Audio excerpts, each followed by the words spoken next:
네, 안녕하십니까. 지금 저희가 다른 강의를 진행하면서 지금 이번에 메르스 관련해가지고 좀 필요한 메르스 예방법을 설명을 드렸죠. 메르스 예방법. 자,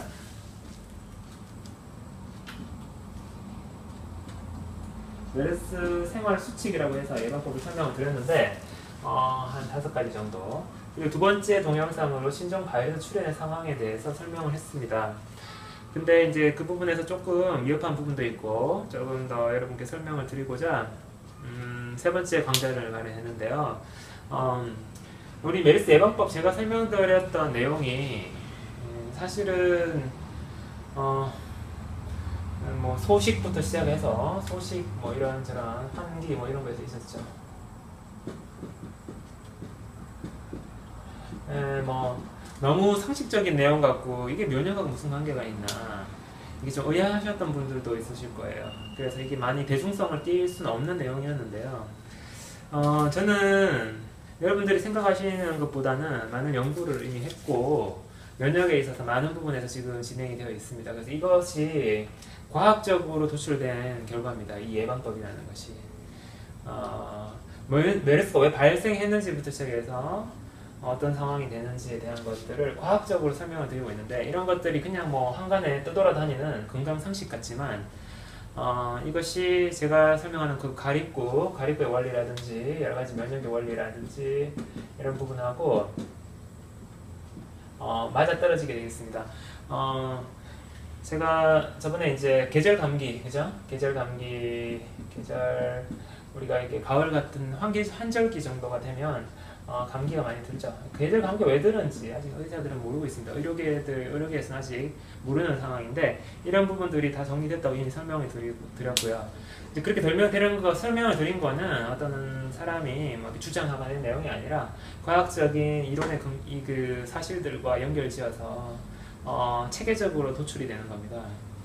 생각보다 상당히 과학적이라고 여러분들이 봐오셔야 되는데 원래 이제 이 메르스 예방법 관련해서 이번에 이제 국가적 재난이 생겼기 때문에 이게 중간에 넣은 거고요. 나중에 실질적으로는 뒤쪽에서 나와야 될 내용입니다. 이런 부분들은 지금 제가 진행하고 있는 만성염증과 암에 대한 비밀 그쪽에서 지금 많은 강의가 진행된 다음에 그것들이 이게 도출되는 과정에서 여러분들이 이제 계절 감기와 이런 것들이 설명이 될 수 있는 부분인데요.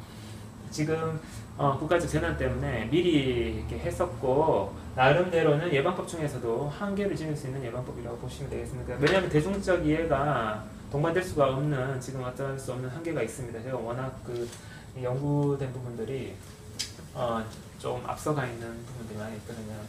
그래서 사실에 입각해서 설명을 드렸고 그리고 사람들이 지금 뭐 이렇게 독감이 걸리고 뭐 메르스든 뭐 신종플루든 이런 상황에서 이제 신종 바이러스가 이제 출현하게 되는데 왜 출현하는지도 모르지만 이게 왜 어떤 의미를 띠게 되는지도 지금 잘 모르고 있습니다. 그냥 나라에서 이렇게 해야 된다더라. 뭐 WHO에서 이런 식으로 해야 된다더라. 이런 식으로 이제 얘기를 하니까 이제 격리도 하고 뭐 학교도 안 가고 초등학생들 학교도 안 가고 이런 상황이 생기는데요. 그런 부분에 대한 이해를 돕기 위해서 신종 바이러스 출현 상황에 대해서 지금 설명을 좀 해드리고 있습니다. 왜 사람들이 생각하는 것과 다른 방법으로 지금 감염이 전파되고 있고 그런 것들이 어려운 문제가 있는가? 일단 이제 제가 지금 이 동영상을 이제 15분짜리로 사실은 기획을 했습니다. 그래서 지금 저번에도 지금 2편에서도 충분히 설명이 되지 못하고 마무리를 지어야 했었는데요.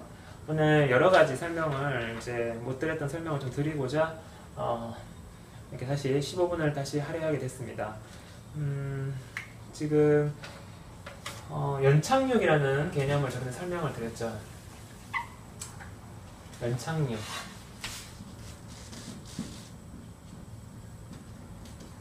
연착륙, 경착륙. 비행기가 착륙을 합니다. 비행기가 날아가는데 착륙을 하는데 단단하게 아주 강하게 부딪히면서 착륙하는 거고 이거는 연착륙은 뭐 이렇게 부드럽게 착륙하는 연착륙을 얘기를 합니다. 그래서 이 바이러스가 연착륙한다는 개념을 얘기했는데 이 부분도 사실 많은 부분들을 이해할 수 없는 개념이었습니다. 저 나름대로는 이제 뭐 이런 부분들이 워낙 이제 그렇게 생각을 못했는데 연착륙을 왜 시키는가? 많은 사람들은 지금 메르스 바이러스가 완전히 사라져야 된다.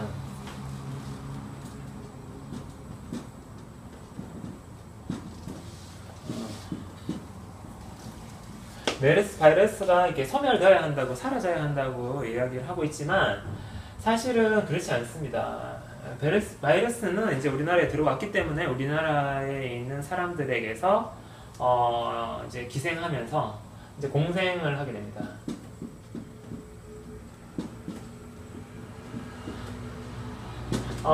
지금 우리가 원하는, 지금 우리나라의 국가적 재난에서 바라는 그 목표는 바이러스가 아주 맹렬히 활동하는 그 고열 현상을 일으키는 강한 감염력을 지니고 있는 그 바이러스들이 이제 소멸되고 가라앉아야 된다는 뜻입니다.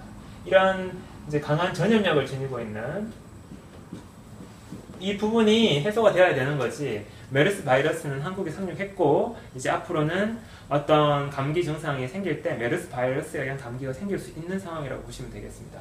우리가 과거 2010년경에 신종플루를 경험했었죠. 근데 신종플루는 지금은 신종이 아닙니다. 이제 구종입니다. 지금은 신종플루에 의한 플루, 그러니까 플루라는 건 독감이라는 뜻인데 독감이 많이 발생하고 있습니다. 독감이 많이 발생하고 있고 그것들이 그때 신종으로 나타났던 그 바이러스에 의해서 독감이 생기고 있고 그것들을 그렇게 위협적이지 않습니다. 그래서 이렇게 생각을 해보면 바이러스라는 거는 하나의 어떤 역할을 가지게 됩니다. 어떻게 보면 뭐 고열을 일으키는 역할을 있죠. 예. 바이러스가 존재하는 이유기도 한데요. 이런 이제 바이러스가 인간에게 있어서 고열을 일으키는 역할을 하고 있다는 겁니다. 그리고 우리는 늘 새로운 바이러스를 정기적으로 맞아야 되는 상황이라고 볼 수 있습니다. 이번에 뭐 운이 좋았으면 안 들어왔을까 이게 아니라 신종 바이러스가 항상 사람이 살아가다 보면은 나타나는 것이 아무리 잘해도 나타난다는 것이 저의 견해입니다. 저의 견해고 이런 것들을 결국 중요한 거는 격리를 통해서 강한 바이러스 감염의 능력을 지니고 있는 사람들이 점점 줄어들고 우리 전체 사회의 면역력이 어떤 면역력입니까? 옛날 신종플루에 대한 면역력은 이미 생겨 있죠. 그런데 메르스 바이러스에 의한 면역력이 많이 올라가야 됩니다. 강한 그 전염력을 지닌 바이러스는 줄어들고 사회의 면역력은 상승해서 안정화되는 것이 바로 연착륙이라고 보시면 됩니다. 연착륙. 부드럽게 우리나라에 도입이 되는 거죠. 연착륙 개념을 설명을 드렸고요. 지금은 이제 그것이 이제 고비를 넘기면 연착륙이 되는 겁니다. 이렇게 생각을 해보면 바이러스의 존재 이유라는 것이 인간에게는 참 해로운 것 같기도 한데 이것이 나름 또 의미를 지닐 수 있다라는 것도 약간 추정을 할 수 있고요. 바이러스의 역할이 과연 무엇일까? 아직 현대의학으로서는 완전히 다 풀지는 못했기 때문에 이 부분은 아직 미지로 남아있다고 할 수 있겠습니다. 제 강의를 들으시면은 이 부분에 대한 많은 아주 개연성 높은, 가능성 높은 견해와 이렇게 이론을 들으실 수가 있겠고요. 다음으로 이제 세 번째 문제에 대해서 생각을 해보겠습니다.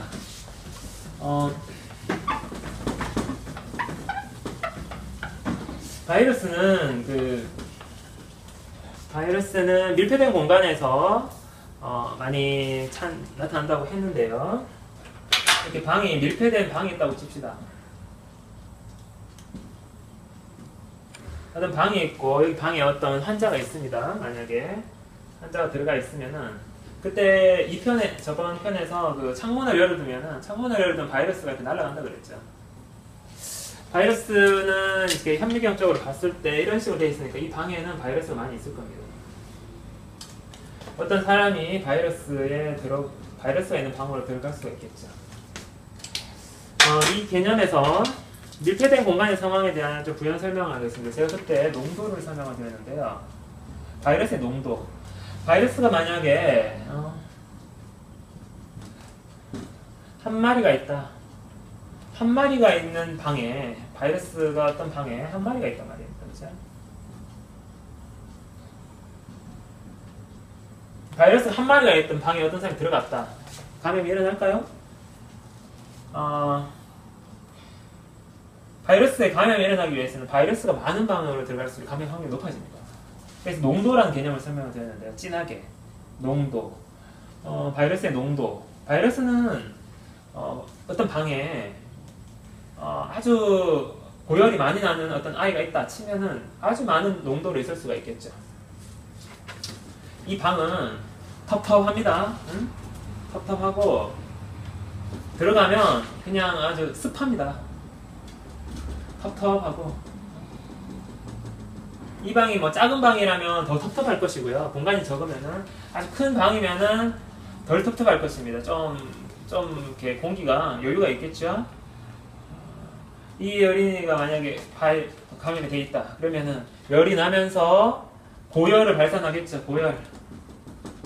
기침을 할 수 있겠죠. 근데 기침을 하지 않더라도 숨을 쉽니다. 숨을 그죠? 습한 숨을 몰아쉽니다. 습한 숨을 몰아쉴 때 고열이 나고 있는 맹렬한 바이러스의 기세가 아주 높고 우리 몸의 면역력이 격렬하게 전쟁을 치르는 모습인데 전쟁을 치르고 있을 때는 숨의 습한 숨이 나옵니다. 이쪽에 이제 습기가 하고 텁텁한 이런 부분에서 바이러스가 고밀도로 존재한다고 보면 되겠습니다. 이 방이 작으면 작을수록 그리고 이 사람이 들어갔을 때 이 머무는 시간 그리고 얼마나 오랫동안 있었는가. 우리 구급차 이번에 최근에 구급차 감염이 일어났죠. 구급차 운전사가 작은 방입니다. 구급차라는 건 환자가 이송되는데 검사를 안 해봤죠. 그죠? 의심 환자가 검사가 안 된 상황에서 이송이 돼서 갈 때 뭐 고열이 날 수도 있고 그런 환자들이 있을 때 좁은 그 공간에 있는 구급차 안에서 감염이 일어날 수가 있는 거죠. 바이러스가 고밀도로 존재할수록 한 마리 잡은 것 갖고는 우리 몸에 전쟁이 일어나지 않습니다. 고밀도 많을수록 바이러스가 우리 몸에 옮겨 붙을 수가 있죠. 옮겨 붙는다는 건 무슨 말이냐면 바이러스가 이쪽에 있던 애들이 막 있잖아요. 그죠? 면역력하고 막 전쟁이 일어나는데 어디 바이러스도 살아야 될 거 아닙니까? 그죠? 바이러스가 새로운 사람한테 뿅 옮겨가는 거예요. 바이러스는 숙주 이동을 합니다. 숙주 이동. 중요한 거는 바이러스는 생명체가 아니라고 했습니다. 바이러스는 생명체를 보기에는 애매하다는 거죠. 왜냐하면 독립적으로 생존할 수 없기 때문입니다. 만약 여기 사람이 없으면은 이 방에 바이러스를 아무리 뿌려놔도 결국에는 다 죽습니다. 다 어디 가서 다 흩어지고 사라지고 맙니다. 우리가 뭐 이제 병상이나 구급차 같은 경우에도 이렇게 막 소독도 하고 닦고 그러는데 사실 환기가 제일 중요합니다. 환기. 바이러스는 이렇게 공기중에 수분에 많이 붙어서 일시적 생존을 하기 때문에 환기를 시켜주면은 아주 많은 부분에서 알코올성으로 직접 다 닦지 않더라도 많은 부분에서 바이러스가 사라집니다. 바이러스가 사라지고 숙주가 없어졌기 때문에 그 환자가 내리면은 바이러스는 시간이 지나면서 계속 농도가 떨어지면서 소멸되고 맙니다. 숙주에 붙어 있는 거죠. 숙주라는 거는 호스트라는 개념인데 이거 조금 의학적 용어일 수 있는데요. 생명체에 붙어 있다는 거죠. 생명체. 생명이 있는 어떤 낙타나 모기나 사람 같은 이런 숙주에서 생존하고 고열이 나는 곳에는 많은 바이러스가 있겠죠. 증상으로 보시면 됩니다. 정말 많은 바이러스가 있는데 그 바이러스가 면역력이 점점 애가 이제 고열이 나면 면역력이 계속 올라간단 말입니다. 그죠? 그러면은 바이러스 어떻게 되겠습니까? 바이러스 생존하기 위해서 새로운 숙주를 찾으려고 그러겠죠. 새롭게 살아가기 위해서 살 곳을 찾아서 움직이려고 하면서 여기서 땀이 나고 숨소리도 있고 땀도 납니다. 이 땀이나 숨에 의해 가지고 바이러스들이 묻어서 여기가 텁텁하고 습한 환경이 되는데 거기서 바이러스가 옮겨 붙는 거죠. 한 마리가 아니라 그건 사람마다 다릅니다만은 일정 수준 이상의 바이러스가 보통 사람을 공격하게 되면은 이거를 갖다가 에너미, 이제 적이라고 보는데 적들이 일정 수준 이상 공격을 하면은 이 환자가 다시 고열이 발생할 수가 있는 거예요. 이것이 이제 밀폐된 상황에서의 어떤 문제라고 보시면 되겠습니다. 우리가 환기가 중요한 거죠. 너무 막 그 바이러스 닦고 하는 상황이 너무 힘들지 않습니까? 그죠? 근데 결국에는 어떤 상황이냐, 우리는 자신감을 가져야 될 포인트가 있습니다. 바이러스가 좀 저농도로 존재하고 이렇게 환기가 돼서 습하지 않고 그 다음에 이렇게 하면은 많은 부분이 사라질 수 있다. 그리고 우리는 바이러스와 연착륙, 공생하는 거죠. 연착륙해서 우리가 시간을 벌면 시간을 벌면은 어떻게 된다고요? 면역력이 조금씩 올라간다. 우리 사회에 이 특정 신종 바이러스에 대한 면역력이 시간을 벌면 상승합니다. 어떤 사람은 여기 환자 옆에 들어가서 잠을 잘 수 있습니다. 다음날 거의 바이러스에 감염이 되겠죠.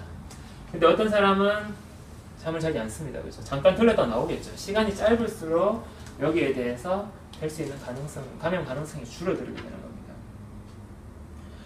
그 다음에 마스크를 착용한다고 한들 착용하고 여기다가 뭐 아주 오랜 시간, 뭐 1시간에서 2시간 정도 있어버리면 어떻게 있어요? 마스크 있어도 별 소용 없습니다. 마스크도 습해져가지고 축축해지고 바이러스가 다 묻고 앞뒤로 다 바이러스가 다 이렇게 휘감습니다. 그러기 때문에 감염은 일어날 수가 있습니다. 이게 이런 환경에서 바이러스가 많은 환자 근처에서의 어떤 조치가 중요하다. 그리고 뭐 구급차 기사 같은 경우에는 조금 멀리 떨어져 있으니까 환기를 차단하고 그쪽 환기를 팬을 돌리고 마스크를 쓰고 있고 이렇게 해주면은 줄어드는 거죠. 근데 너무 심한 환경에서는 마스크를 사고 있어도 이런 안에서는 뭐 잠을 잤다, 잠을 잔다거나 같이 환자를 간호해야 되는 사람 있지 않습니까? 그죠? 환자를 간호를 해야 되거든요. 그러니까 이렇게 감염이 또 일어날 수가 있는 겁니다. 그리고 접근 거리, 여기 같은 방에 있더라도 큰 방이라고 치면 멀리 있을수록 덜 감염되고 가까이 있을수록 이 환자의 바이러스 영향을 많이 받게 됩니다. 이제 일정 수준 이상의 바이러스가 어떤 새로운 사람을 이렇게 공격해 올 때 발생할 수 있다는 거죠. 이런 부분에서 바이러스는 그냥 막 온통 옆에 다 돌아다니고 있을 것 같은 두려움을 가질 필요가 없습니다. 바이러스는 숙주 옆에 있습니다. 숙주. 이게 정상이 약한 사람한테 조금, 정상이 강한 사람이 많이 있기 때문에 그런 부분들을 유념해서 보시면 되겠고, 우리는 그 바이러스가 뭐 이렇게 해서 열심히 닦고 하면은 뭐 사라질 거라고 생각하지만 사실은 이제 구급차 같은 이런 부분에서 우리가 부족했었죠. 이렇게 부족하다 보니까 이쪽에서 이제 감염이 발생하게 되는데 매우 정확하게 움직입니다. 바이러스는. 구급차에서 이 감염 같은 경우에도 이렇게 기회가 되면 바이러스는 새로운 숙소를 찾아서 이동하려고 이렇게 움직입니다. 매우 정확하게 움직이고 우리 사람은 세밀하게 어떤 부분에서 구멍이 뚫렸는지 확인하기 사실은 힘든 부분이 있습니다. 그래서 우리 이번 이 문제가 지금 많이 진정되고 있어서 다행으로 생각이 되고 지금 많은 분들의 노력으로 진단이 되고 있는데요. 우리 마지막으로 한국 사회의 면역력 약화, 한국 사회의 면역력 약화를 한번 말씀드리겠습니다. 우리나라 사회가 다른 나라 사회보다 좀 면역력이 약화되고 있다라고 보여지는 측면이 많이 있습니다. 면역력이 약해지면 많이 이제 신종 바이러스에도 공격을 많이 받을 수가 있게 되는데요. 즉각적인 지능 사용이라든지 스마트폰 카톡의 사용, 의지적이고 노력해서 성공하려고 서로 경쟁하는 구도도 심하고요. 우리 사회의 속도가 많이 증가하고 있죠. 생활 속도의 증가가 사실은 면역력의 문제에서 지금 굉장히 심각한 원인이 되고 있습니다. 생활 속도를 많이 줄이고 조금 느긋하게 살아가는 환경이 빨리 구축되기를 바랍니다. 오늘 강의는 여기서 마치겠습니다. 감사합니다.